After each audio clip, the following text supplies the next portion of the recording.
Hello, ladies and gentlemen, everybody. How are you doing today? It's Pops ILWPOD.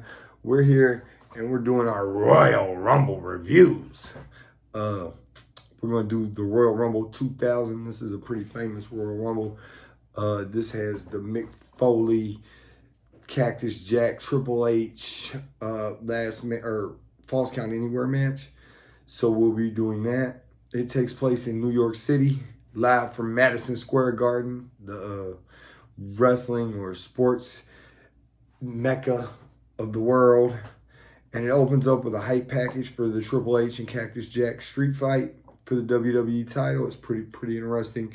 And then after that, we get the first match. We get Kurt Angle. He comes out and he's saying that he will put his undefeated streak on the line and take on all challengers.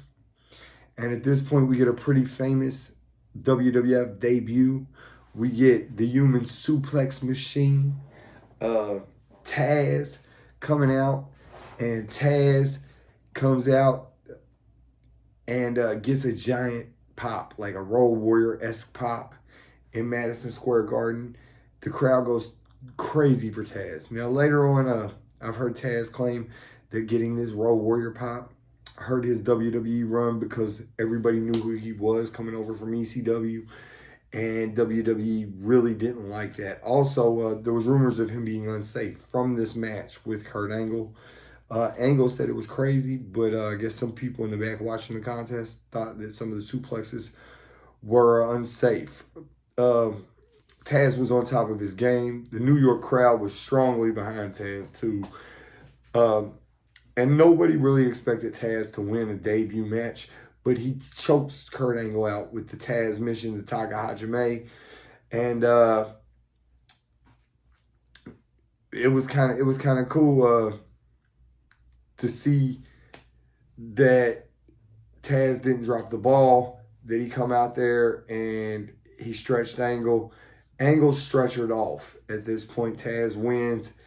It's a tap, or not a tap out, but a choke out. Angle's out. So next we get the Hardys versus the Dudleys. And this is the first ever tag team tables match in WWF history. This is the setup match for the TLC. And the way they work the table spots on this match are genius. They make the tables feel like they're a part of the match, like they're a participant in the match. I really enjoyed it. It has a bunch of amazing table spots, near crashes through tables. We see chairs and ladders too. Both Matt and Jeff dive and put Bubba Ray through the first table. Jeff dove from the top rope to the floor on Bubba, and Matt off the ladder. So it was like a double drop. One splashed him, one leg dropped him. It was kind of cool. Bubba delivers a Bubba bomb on Matt Hardy off the top rope through a table. That was pretty interesting. And then the Dudleys set up 4 tables out in the entranceway. 4 tables stacked, 2 on the bottom, 2 on the top. Bubba and Jeff fight up to a round. It's kind of like an overhang, a balcony. They fight up in the balcony. And Jeff hits Bubba in the head with a chair. And Bubba does an ST plunge off of the balcony through said tables. I had to throw that through said tables in there for Nasty Nate. That one's for you. Bubba gets knocked out from this, and Matt puts Devon on the remaining tables, and Jeff does a swanton off of the balcony to Devon for the win. This was an awesome match. It's a must-see. I love it. It was really good. Next, we get a video backstage, and it's of Kurt Angle, and he's coming around with the medics. The medics have taken him back. They woke him up. Angle's like, is he won or lost? He don't remember if he's won the match, lost the match. And the paramedic says, you got choked out. We know you was choked unconscious.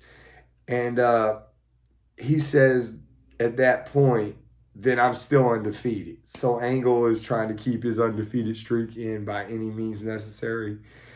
And we get the King and JR on the booth. And they're talking about this. Nobody tells stories better than the King and JR, even through the tag team table match. Just the way they narrate the matches. Superb. Next, we get something kind of cool. We get a Miss Rumble 2000 contest. If this is your type of thing, you'll like it. It's a Rumble bikini type contest. And we get the judges. We get Sergeant Slaughter, Tony Gurria, the Fabulous Moolah, Johnny V, Johnny Valentine, Classy Freddie Blassie, and the Master of the Ceremonies, of course, Jerry the King Lawler. And in the contest, we get Ivory, Terry, Miss Jackie, BB, who was Barbara Bush, Luna Vachon, and the Cat, who is the women's champion. Everybody is out in bikinis. Ivory kind of was mad. It's sexist. This is sexist. Then the Cat takes her robe off to reveal that she is wearing nothing but bubble wrap, which is kind of cool. And at that point, we get Mae Young coming out to the ring with her music. And Mae comes out. She takes the mic and she says that she is in this contest. And Mae goes and reveals her puppies to the whole audience. Mark Henry runs out, covers Mae up. They vote, and Mae Young wins. It don't age well, but it was definitely really funny. It was really, really funny. I thought it was interesting. Next, we get live from WWF New York. They had just bought the New York in Times Square. The WWF Live from New York in Times Square. We get Jonathan Coachman there, kind of going over some of the things in New York. And then we get a backstage with Y2J and China to promote their IC title match. It's a three-way dance with Bob Holly, with China and Jericho being co-champions at this point. They both are co-intercontinental champions. And we're trying to figure out who's going to be the undisputed IC champion. I love it when Hardcore Holly and Crash Holly are announced to the ring, because it's weighing in at over 400 pounds. Hardcore Holly. I just think that was really interesting. I really like the way that works. So the next match is the triple threat match for the IC title. And we get the co-champions, China and Y2J, as I said, against Hardcore Holly. China is thrown to the floor early. Jericho and Holly go at it. Jericho puts Bob Sparkplug Holly in the walls of Jericho, and China makes the save. Jericho makes China look like $1 million in this match. Him and Holly really make China look like $1 million. This was an extremely entertaining match. I loved it. Jericho wins with a lion salt on China to be the one and only IC champion. But this storyline isn't over. It's another way to continue the storyline. So I really liked it. Next, we get The Rock backstage with one of his classic Michael Cole promos. This is really interesting. And he's talking about how the Royal Rumble, 29 others. And if The Rock's saying that he might not be able to, if he can get past Crash Holly and Headbanger Mosh, he should have the whole thing win, which is kind of funny. And then Cole asks about the Big Show. And The Rock goes into his classic something about shut up juice and whipping a monkey's ass, goosebumps, if you smell with The Rock, the Brahma Bull, blah, blah, blah, lightning, all that stuff, electrifying. It's really, really awesome. All the crazy shit that makes The Rock one of a kind. And he guarantees he's leaving New York City the winner and going on to WrestleMania. So it's kind of cool. You know, The Rock just spews off all his great stuff. I really enjoyed it. Next, we get the tag team title match. We get the New Age Outlaws versus the APA. Referee Tim White goes down on the outside. X-Pac runs in. The Outlaws still win. This was what it is. Short but sweet. It was good, just short for my taste, especially after the Hardys and Dudleys earlier in the night. I felt like this being the tag team title match, they should have come with a little more heat. I just think they could have done a little better. And then next, we get the WWE title match. The return to the WWE of Cactus Jack. Cactus Jack versus Triple H as the champion with his bride, Stephanie McMahon. Stephanie comes out with Hunter at first, but then she immediately goes back to the back. You just knew in this match that Mick Foley was going to put himself through hell. You knew this was going to be the start of the end of Mick Foley. It starts out with a vile chair shot to the head from Cactus Jack. Triple H hits him with a vile chair shot. Then Mick Foley delivers a leg drop on the chair onto Triple H's face.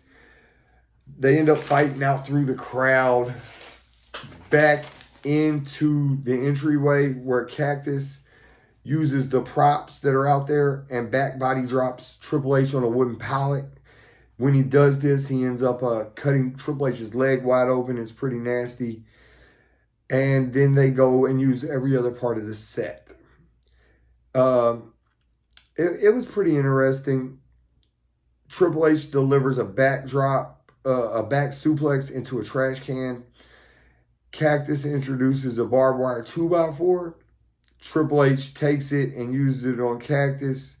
Cactus knocks down Triple H, gets the 2x4 and uses it to assault Triple H. And Hunter is busted open extremely bad. Blood everywhere. And Hunter goes through hell at this point. At the hands of Cactus Jack and the 2x4. Triple H reverses a pile driver on the announce table, sending Cactus Jack through the table with a backdrop. Cactus takes 2 hip tosses into the ring stairs. And these might be the most gruesome moves of the night. They are really painful, I'm sure. His knees hit right on the corner of the steps. It looked very painful. I really liked this match. I thought Triple H at this point proved himself to be worthy contender to be at the top of the card. I think this match helped solidify that. Without these matches with Mick Foley, I don't know that would have happened as soon. I think they were a good way to solidify that. Triple H pulls out handcuffs. The year prior, we had seen Mankind be handcuffed and The Rock do the chair shots. Triple H pulls out the handcuffs, goes to beat Mankind, beats him down, goes out, gets the stairs. When he comes back in with the stairs, he's got him over his head. He's going to hit Cactus, not Mankind, sorry. Cactus drop toe holds him.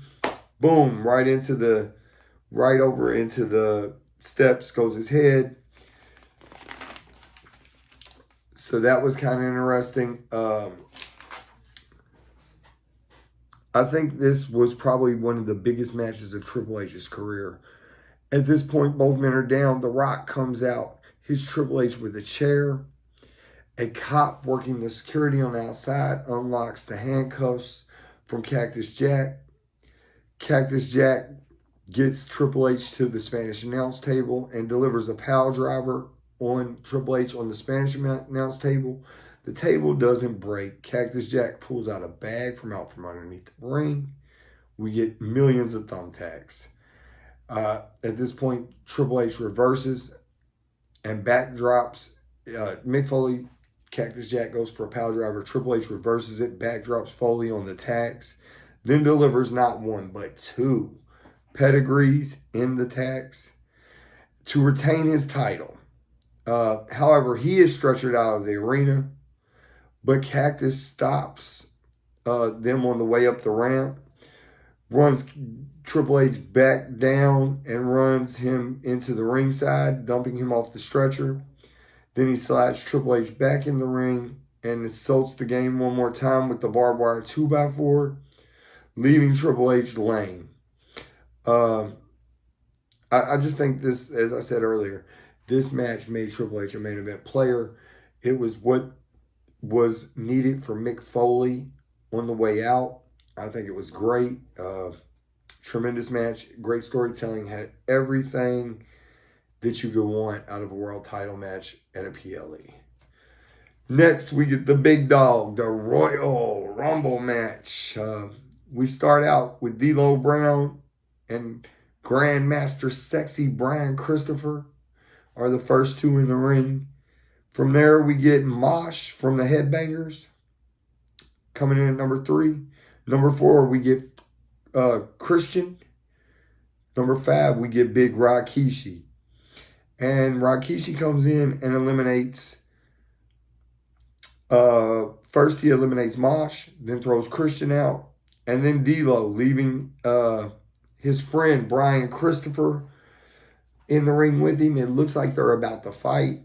And at that point, the number 6 entry comes out and the music hits, and it's Too Cold's music, and it's Scotty 2 Hotty. And they dance. In the middle of the Royal Rumble, you know, they're dancing. And I thought this was great because it was like a let up moment for the Rumble. They had the 3 matches earlier. There was really no let up moment, no popcorn match moment or anything like that. This was a little bit of comedy right in the middle of the Rumble. This was awesome. Rikishi, though, then turns on both of them, throws both Grandmaster Sexy and Scotty 2 Hotty out to stand alone, or should I say to dance alone, because at that point he starts dancing. It was a feel-good moment, great let-up moment. Number 7, we get Steve Blackman, but Rikishi makes short work of Blackman and stands waiting again for the next entrance. Next, we get Big Viscera. 2 big meaty men slapping meat in here, throwing their weight around. Rikishi gets Viscera over the top, though, pretty easily. Number 9, we get the Big Boss Man.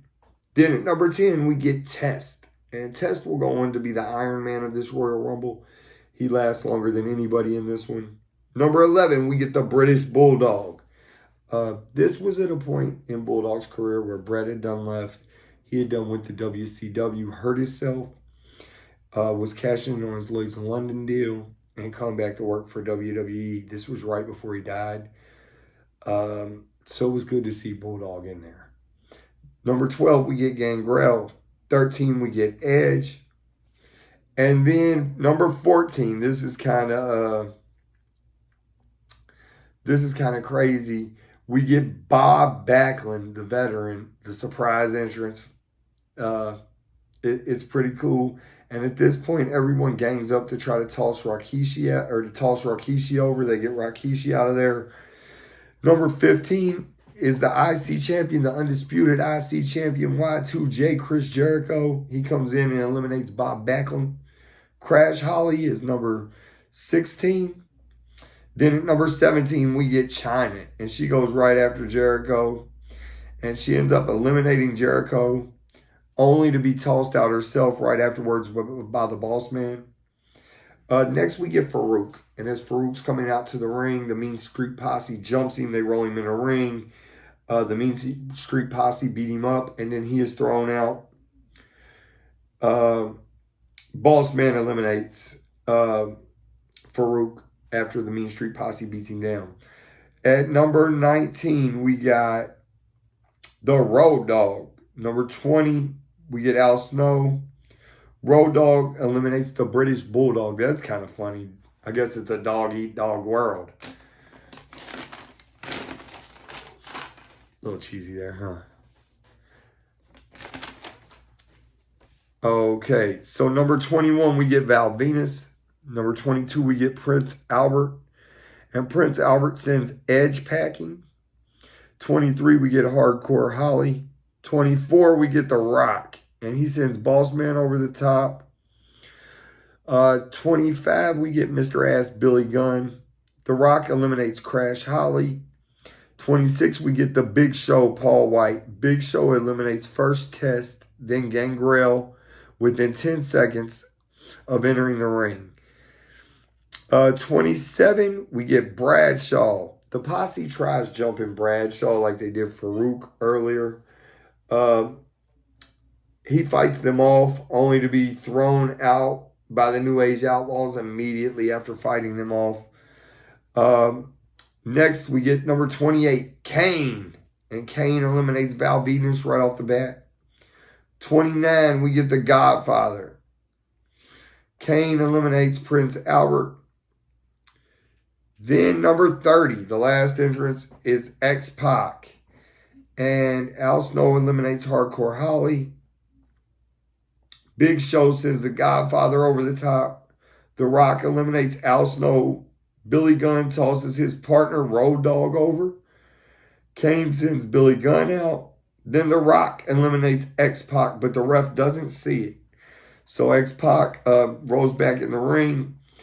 So we're down to 4. X-Pac, Kane, Big Show, and The Rock. X-Pac eliminates Kane. Big Show throws X-Pac with a press slam over his head to the floor. The Rock hits the People's Elbow on the Big Show. The Big Show hits a choke slam on The Rock. Then The Rock flips the Big Show over the top. The Rock holds on and to win the Royal Rumble and holds up his guarantee that he is going to WrestleMania. This was an absolutely great show. I liked it. I thought it was a 10 out of 10. It ends with The Rock giving a promo, and then the Big Show comes back out, messes Rock up, and throws him out to the floor. I'm pretty sure, I'm not even going to go there. We're just going to leave it here. Like I said, 10 out of 10 show. I really enjoyed it. I really enjoy doing these reviews. I hope you like them. I hope you keep tuning in. As always, thank you for your support. All praise to God. And I can't wait to see you next time with more Royal Rumble action.